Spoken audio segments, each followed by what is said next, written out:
आत्मा का परम शुद्ध गुण यदि कोई है उसका नाम है श्रद्धा गुण। परम शत्रु कोई है तो उसका नाम है विपरीत श्रद्धा, तत्वों पर विपरीत सिद्ध यानी अश्रद्धान गुण। आत्मा का कोई मित्र है या आत्मा का परम उपकारी कोई है तो श्रद्धा है। जब तक गुरु देव शास्त्र गुरु के प्रति आपके अंदर श्रद्धा है तब तक आपकी दुर्गति कभी नहीं हो सकती। दुर्गति नहीं हो सकती। मोक्ष हो नहीं हो वो विषय अलग है। आप संसार में ही भटकते रहेंगे तो संसार में भी आप संसार के सुखों को भोगेंगे।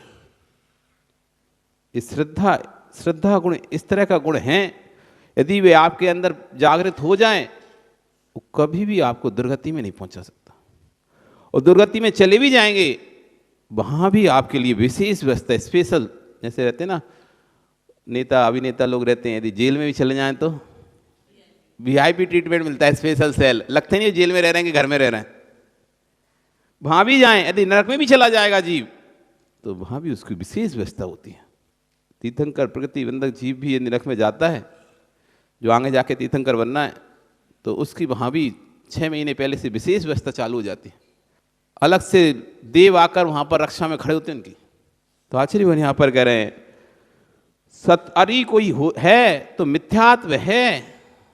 अरि कोई है जगत में तो मिथ्यात्व है, और मित्र कोई है तो सम्यक है। जीवन में यदि कोई सब कुछ चाहता है तो उसे प्रेम से दे देना। कोई आपसे कुछ भी मांगे प्रेम से दे दो, विश्वास रखना पूर्व पुण्य से फिर मिल जाएगा। आप कितना भी दे दो, कितना भी बांट दो, पूर्व पुण्य से फिर से मिल जाएगा। घर में रहेंगे, घर में बांटेंगे, घर में ही मिलेगा। और साधु बन गए तब भी तुम बांटोगे तब भी मिलेगा। जैसे एक आचार्य के लिए कहा जाता है कि आचार्य के लिए उनकी हाथ में रेखा देखी, संतान सुख है। तो ये तो अब आचार्य बन गए, संतान सुख कहां से होगा इनको? इस शिष्य मंडली बन रही है, ये संतान सुख प्राप्त हो रहा है। शिष्य मंडली बन रही है, संतान सुख प्राप्त हो रहा है।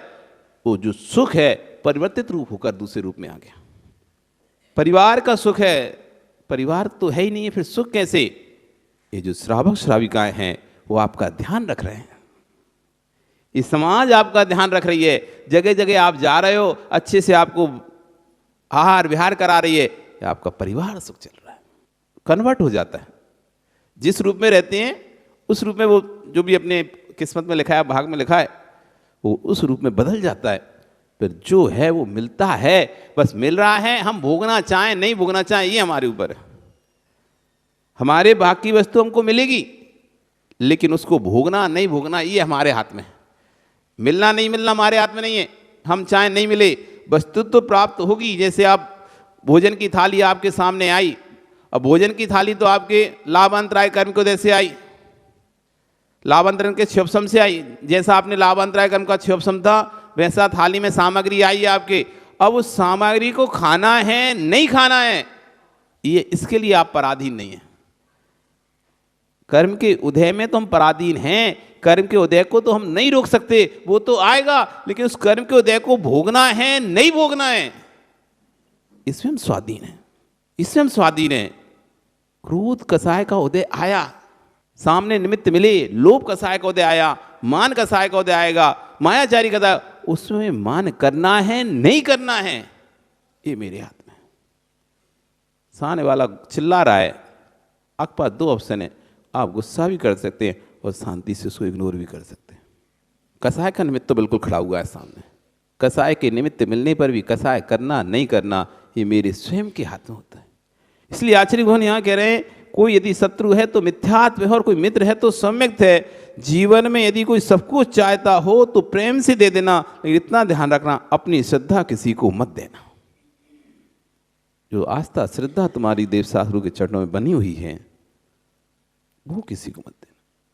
कोई 1000 सिर का भी व्यक्ति आए बोले कि मैं तुम्हें अरब खरब नोट दूंगा, तुम देवशास्त्र को छोड़ के मिथ्यात्व की पूजा करो। देवशास्त्र को छोड़कर मिथ्यात्व की पूजा करो तो उसको बोल देना पैसे नहीं चाहिए, लेकिन हम अपनी सम्यत को नहीं बेचेंगे।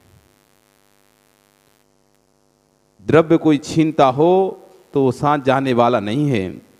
धन कोई छीनता हो तो वो साथ जाने वाला नहीं है।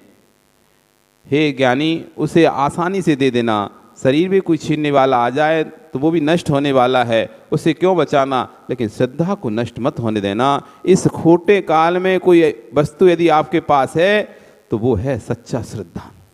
बस इस पंचम काल से कोई बचाने वाला है, तपस्या नहीं बचा पाएगी पंचम काल से, क्योंकि आपके अंदर इतनी अब सामर्थ्य नहीं बची कि आप महीनों महीनों को उपवास कर सको, घंटों घंटों पर्वतों पर बैठ सको, ठंडी पे नदियों पर बैठ सको, बरसात में तल के नीचे बैठ सको, मास मास को उपवास कर सको। इतनी साधना आपके पास है नहीं है। मान माया लोभ मायाचारी, इससे आप बच नहीं पा रहे, 5 पाप से आप बच नहीं पा रहे।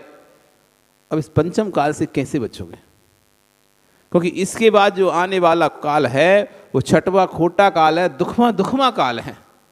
5 काल होते हैं ना, सुखमा सुखमा सुखमा सुखमा दुख, 6 काल, 6 काल होते हैं। तो सुषमा पहला काल जिसे उत्तम भूभूमि कहा जाता है, सुषमा द्वितीय काल जिसे मध्यम भूभूमि कहा जाता है, सुषमा दुष्मा तीसरा काल जिसे जघन्य भूभूमि कहा जाता है, दुखमा सुषमा चौथा काल जिसे प्रथम कर्म भूमि कहा जाता है, मतलब जहाँ से भगवान मोक्ष जाते हैं, जहाँ पर तीर्थंकर बनते हैं, जिस काल से तीर्थंकर होते हैं वो चौथा काल। 5वां काल दुखमा काल जहाँ पर दुख है, सुख कम है, या कहते हैं सुख नहीं है लेकिन सुखाभास है। सुख हैं लेकिन वे सुख दुख ही हैं, इसलिए आचार्य उमा स्वामी महाराज ने कहा दुख में बा, एक सूत्र दिया तत्वार सूत्र में, दुख में बा। क्या मतलब हुआ इसका? तत्वार सूत्र तो खूब पढ़े और रोज ही पढ़ते हैं, खूब पढ़े और रोज ही पढ़ते हो तत्वार सूत्र, लेकिन एक सूत्र, इतना सा सूत्र में इतना गहरा अर्थ छुपा है, दुख में बा। जो संसार के जो सुख हैं, जिन्हें हम सुख मानते हैं, वे दुख ही हैं। क्यों दुख हैं? विच्छिन्नम बंध कारणम, ये नष्ट होने वाले होते हैं। जो संसार के जितने सप्रम बाधा सैदम विच्छिन्नम बंध कारणम, जब इंदी लद्दी सुखम तम दुख में तहा। आचार्य कुंद स्वामी कह रहे, जो संसार के जितने भी सुख हैं सप्रम, पर की अपेक्षा रखते हैं। आप कोई भी सुख ले लो, यदि आपको प्रवचन सुनने का भी सुख आ रहा है, उसमें भी आपको पर की अपेक्षा है। हम सुनाएंगे तो तुम सुन पाओगे, हम बंद कर रहे, इतनी जल्दी बंद कर दिया। सप्रम, भोजन मिलेगा तो सुख, नहीं मिला तो दुख, पैसा मिला तो सुख, नहीं मिला तो दुख, अच्छे कपड़े पहनने मिले तो सुख, नहीं मिला तो दुख। जो भी आपको उस जगत में सुख मिल रहा है, किसको, किसी को पुत्र का सुख, किसी को पत्नी का सुख, किसी को बेटे का सुख, सारे जितने भी सुख हैं संसार का, कोई भी ऐसा सुख बता दो जो स्वाधीन हो, सप्रम, पर की अपेक्षा रखते हैं। वो वस्तु मिली तो सुख, और वो वस्तु नहीं मिली सो दुख। सप्रम, जब वो वस्तु चली जाएगी तो वापिस वैसा का वैसा दुख, वापिस वैसा का वैसा दुख। गृहस्थी जब तक है तब तक वो गृहस्थी का सुख, गृहस्थी खत्म वो दुख। एक कोई भी घर में चला गया सब दुख, जो सुख मिल रहा था वो खत्म। सप्रम, फिर दूसरे बाधा सहितम, जितने भी संसार के दुख हैं वो बाधाओं से युक्त हैं, बीच से बाधा पड़ती रहती है। कभी मिल गया, कभी नहीं मिला, मिलते मिलते रह गया, काम होते होते रह गया, बाधाएं, बीच से बाधाएं आती रहती हैं इस सुख में। सप्रम बाधा सहितम, बाधाओं से युक्त हैं सारे सुख हमारे। विच्छिन्नम, नष्ट हो जाते हैं। अभी सुख लगता है, थोड़ी देर तक जैसी वो थोड़ा समय निकलता है वही दुख लोग भूत होता है। अम्मा साल पहने हो, क्या पहने हो? साल पहने हो ना, इसे क्या बोलते हो? साल। ठंडी से बचा रहा है, अच्छा लग रहा है ना, अभी निकलने दो कुछ दिन, कुछ दिन निकलने दो, फिर तुमसे कहेंगे साल पहना। अरे महाराज गर्मी है बहुत, ऊपर से साल और पहना दो, हम मरना है कि हमको? विच्छिन्न हो जाएगा आपका ये सुख। कुछ समय बाद ये दुख लगने लगेगा। जो कपड़ा आज सुखभूत हो रहा है, जिसे ओढ़ कर ऐसा लगता है चलो बच गए ठंडी से, कुछ ही दिन देखना, देखते देखते 2 दिन, 4 दिन, 5 दिन, 10 दिन, ये आपको दुर्भूत प्रतीत होगा। अब कोई पहना देगा, अभी पंखा बंद क्यों करके रखें तुमने? कोई विकल्प हो रहा है? नहीं हो रहा ना। और अभी कुछ दिन बाद कोई बंद कर दे तो फिर अभी बंद है तो तुम कुछ भी विकल्प नहीं कर रहे, और कुछ दिन बाद ऐसा बंद दिखाई दे जाए तो बैठते समय तुम्हारे तो आकुल व्याकुल तुम्हारा चल रहा और कोई ना बंद कर दे, क्या अरे ठंडी में ही तो बंद करके बैठते थे, अभी बैठे तो क्या दिक्कत है? दुर्भूत हो जाएगा। और गर्मियों में चल रहा था और बाद में ठंडी में किसी ने चालू कर दिया तो फिर विच्छिन्नम, नष्ट हो जाता है। जो भी संसार का दुख है वो नष्ट होने वाला है। विषमम, एक सा नहीं मिलता भाई। भोजन रोज करते हैं, कभी आनंद आता है कभी नहीं आता। एक सा ही भोजन एक ही बनाने वाला व्यक्ति होता है। रोज आप घर में खाना खाते हो, कभी ऐसा लगता है बहुत अच्छा टेस्टी खाना है, कभी लगता है ठीक है। विच्छिन्नम, कभी खूब व्यापार चलता तो मजा आ जाता है, कभी व्यापार नहीं चलता तो फिर विषमम, विषम है, विषम। एक जैसा नहीं मिल रहा हमको कुछ सुख कि एक जैसा मिल रहा हो, एक सीधे मिल रहा हो, घटता बढ़ता, कभी अधिक कभी कम, कभी दुख फिर सुख, फिर दुख फिर सुख, फिर दुख फिर सुख। हर जब बात आती है किसी दूसरे को देखते हो आप, देखो उसकी शादी नहीं हुई, वो ऐसे ही घूम रहा है, फिर आपको अरे अब चलो अपनी तो हो गई। और जब घर में जाते हैं लड़ाई होती तो कहते अरे अच्छा तो वो ये कम से शादी नहीं बढ़िया है। अरे जिसकी शादी नहीं हुई तो उसको देख के पहले तो जब सब उसके विषय में बात होती है वो तो ऐसे ही रह गया, शादी नहीं हुई उनके लड़के की, तो उनके लड़के की शादी नहीं, वो ऐसे ही रह गया। अपन तो बढ़िया, अपने तो हो गए अपने बेटे की शादी, हाँ खुशी आती है। और जब भाई बहू लड़ती है, अच्छी है वो तो कम से कम शादी नहीं हुई तो कम से कम एक टेंशन से तो फुर्सत है, यहाँ तो हो गई तो परेशानी, लड़े सो परेशानी। तो इस तरह से हमारा जो सुख है विषम है। कभी लगता है कि हम सुखी हैं तो कभी लगता है कि हम दुखी हैं। आप सुखी हो कि दुखी हो? आप कैसे हो? क्यों भाई? अच्छा बोल नहीं पा रहे डर लग रहा है। सुखी हो दुखी? माताओं कैसे हो?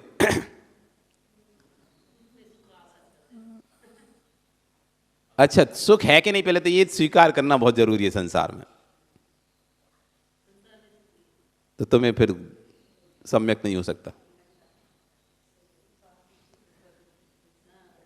अरे संसार में सुख नहीं होता तो तुम रहते कैसे संसार में? ये जैन दर्शन है, स्यादवाद में ही दर्शन है। इधर आचार्य भगवान दुख भी बोलते हैं और तुम कहते हो संसार में सुख नहीं, तभी ठोक देंगे तुम्हें अच्छे से। अरे सुख नहीं है संसार में तो माँ घर में रह कैसे रही तुम? अब देखो अब क्षणिक हो गया, अभी तो है ही नहीं था। अभी तो था ही नहीं, अब क्षणिक हो गया है।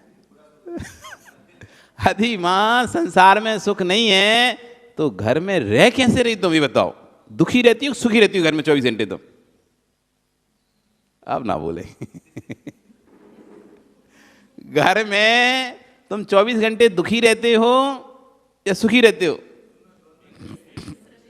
तो मिश्र मतलब 12 घंटे सुखी 12 घंटे दुखी, तो क्षण से तो बढ़ गए ना। क्षणिक तो ऐसा होता है।